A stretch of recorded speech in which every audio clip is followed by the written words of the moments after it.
Okay. I invite Cevher for the closing speech.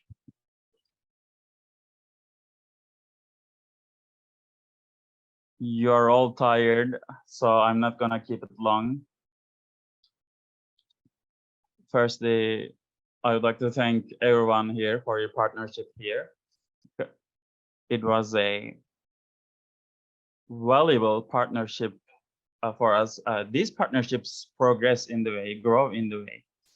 We like to see different communities, different clubs.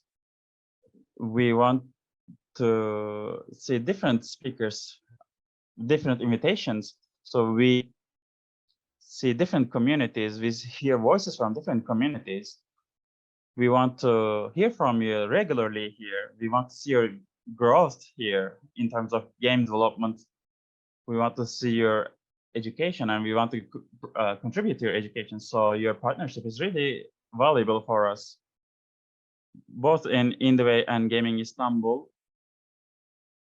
We expect your participation in the future. I hope you can participate later on as well.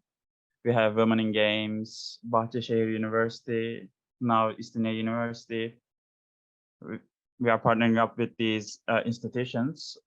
Their support is really appreciated, really valuable.